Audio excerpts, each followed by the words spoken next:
Hey guys, welcome to my first video of 2026. And if you're in a deep reflection mode and you want to get some very clear insights on what you can do to optimize your energy, have way more of it to create a bigger impact in 2026, then you're going to love this video about my reflections of 2025 on exactly what I did that created the most success for me in what I think was a beautiful year of the snake, shedding, releasing, transforming, and has really set me up to be so excited about 2026. So if you're new to my channel, hello, my name is Elika. I'm an energy optimization coach and a trusted advisor for purpose-driven leaders who want to create a way bigger impact in the world, and they know that their energy is something they're going to need in order to do that.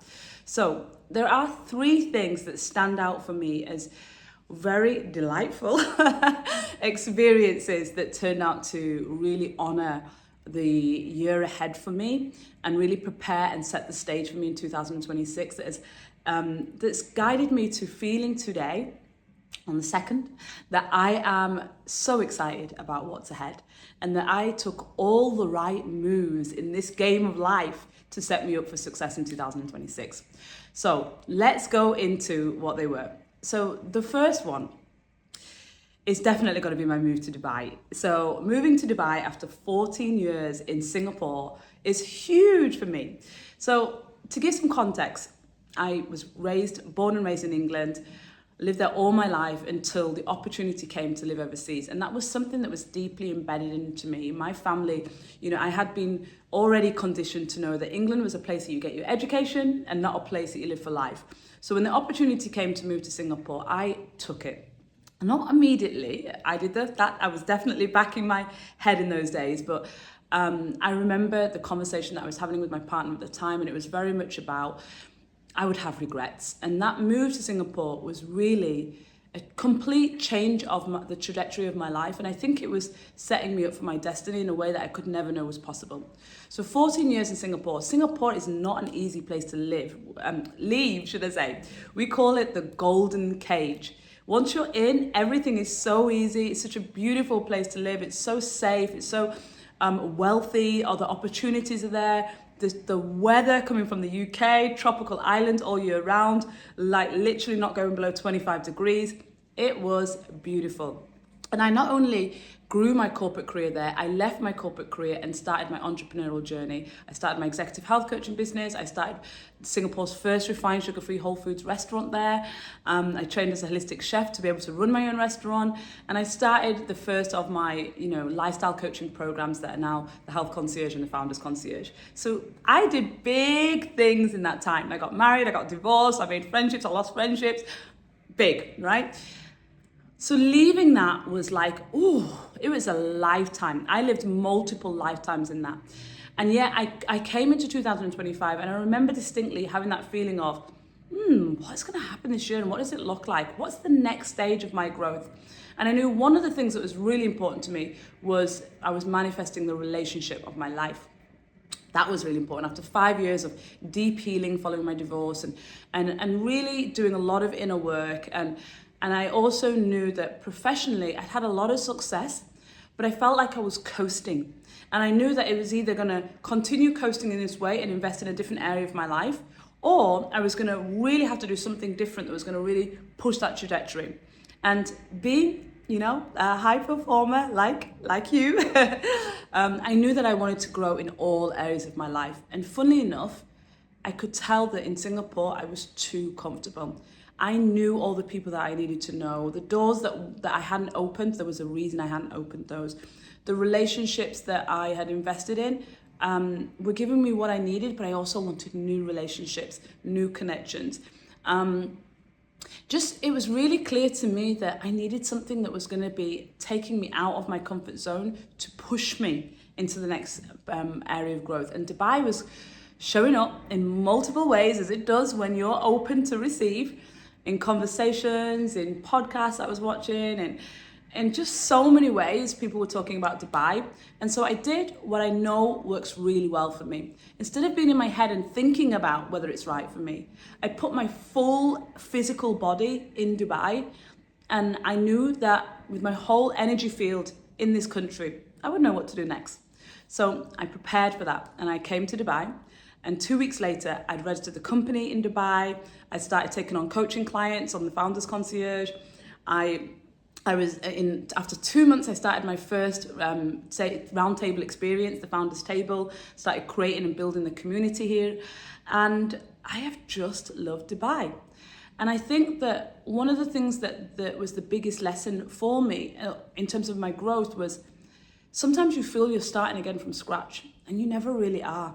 Because you never forget all the skills, all the experiences, the inner work that you've done starts to be at play. And yeah, it's a different environment. And so you have to figure out how to calibrate that into the new environment. But you're never really starting from scratch. And the phrase that's always really stuck with me, has helped me in so many different ways, is bloom where you can blossom. I hope I've got that right. Bloom where you can blossom. So essentially, sometimes you're trying to blossom, but the soil isn't fertile for you to blossom. And honestly, the moment I came in Dubai, it became very clear within a month that for me, Singapore was my growth trajectory, but it had one thing that was really missing that Dubai had, which was an abundance mindset. And abundance in all areas of my life was and is, for me, the next trajectory of my growth. So I think just proving to myself that, same skills, same Elika, different environment, you can make it work. That was an important lesson for me, and that was what I was able to do very quickly in Dubai. So let's move on to the next lesson. So the next thing is my health. My health is my most important thing. I think without my health, what do I really have? How am I going to serve my clients? How am I going to be in overflow to be able to do the things that I want to do for myself? How am I going to be able to think? What can you do without health? And the issue that most people have is that they wait for their health to be taken away before they really prioritize it. I will never do that. So my health is my biggest pillar of my life and my values, and everything that centers around the lifestyle that I live to be healthy. And yet, for about 5 years, something has really troubled me, which has been my gut. Just working with my digestion and just it being upset and it not just flowing really easy has been a real struggle for me in the last 5 years. And, as somebody that, I think maybe 15 years ago now, I created my first program, The Good Gut Guide. And I've worked with so many people on gut healing. Obviously I do all of the gut testing that I send to my clients, the DI track. And, I've tested so many different resources out there. I do a lot of somatic work because I understand that I've got a very active nervous system. And in human design, my inner authority is my gut. So my gut is the first place where, let's say when something is off in my life, where my gut wants to play up. And so I wanted to take that deeper. I knew there's another layer of healing that needed to happen in my gut. And so shifting environment was a really first part of looking after my health and well-being. And then actually just kind of exploring with new practitioners, and Dubai has access to a lot of things that I was interested to explore for myself that I couldn't before, like peptides, for example. And so I really decided to go deeper again back into that journey, because sometimes when you've been looking at an issue that you've got for so long, actually I think it's better to forget about it, because obviously there's a lot of the healing that happens when you let go of something. And so thinking about healing all the time, which is very easy in my field, isn't always a good thing. So I've had periods over the years where I've just gone, something's still not quite right, but let's just forget about it and let's just see how things move without my focus on it. And so I'd been through that period, but then I'd had a lot of tests before leaving Singapore just to make sure I was on top of all of my preventative healthcare that I do. And then I wanted to deep dive back into that. So I've taken back up a lot of deeper somatic work that I do. So one of them has been manual lymphatic release. And so the lymph nodes that are covered all over your body is a completely whole system of detoxing through energetic drainage. And so there are definitely multiple machines that you can use, that I even use to do lymphatic drainage, but I'd never really explored it manually. And I know that my body responds very well to physical touch. And so I took up working with a new practitioner, and she does manual lymphatic drainage. So that's been really beautiful. And then I also went back to acupuncture. I've also been doing acupuncture over the years, but having a new practitioner and just kind of like, just having new conversations, I took up that. And I also still created lots of space for my own somatic practice at home, which has predominantly been breath work. And so I explored breath work to a real deeper place. And I was able to unlock in me a really pathways of light, to be honest, that I didn't know existed in my body and I'd never experienced before. And so, although I feel that there's layers and layers that I'm going deeper into that, I think unlocking this deeper level of my own health through somatic work and just exploring some of the somatic practices that I've done a lot deeper and with new practitioners has been something that I think I've done that's really honoured learning new habits and new styles of working with things that I've already done, but at a deeper layer. So super happy with that. And you know how I feel in my body at the moment is that I just really love how my body is supporting me through so many things that I do. I'm strong, I'm flexible, I know I've got good endurance, and yet I still know that there's more that I can work with. And it feels like, instead of it feeling like, oh, I need to get it better, it feels great that there's a journey and a relationship with my body and with health and well-being that is supportive of who I am and what I want to do and how I want to support others. So I think that's been a really brilliant thing in terms of 2025, creating health as a relationship that is built into my lifestyle in a way that honors the deeper layers of what I think health and well-being is about. Not just the how you look, but that there's just the deep cellular healing that needs to be done. So that's been beautiful. And then the third one has been something that has really been on my heart. For the last 5 years, I have been very intentional about creating romance and like really building a relationship with myself and raising my frequencies to attract what I believe is the next most important relationship of my life into my life. Having been married before and having gone onto the dating scene at my mid-30s, I had a lot to learn. One, about how I show up, and two, where I hadn't shown up in my highest frequencies before. And I think dating for me has been a really amazing experience. I have had so many horrific experiences that I think for a lot of people would have taken them out of the dating market. And for me, I understood that they were teachers, and it threw me back in with much more boldness, much more openness, much more love, and much more receptiveness. And I've had this really beautiful experience of dating and just seeing every individual that came into my life as a teacher with a valuable lesson that I needed. And I knew that it was always bringing me closer and closer. And I'm really happy to say that coming to Dubai, I met that person.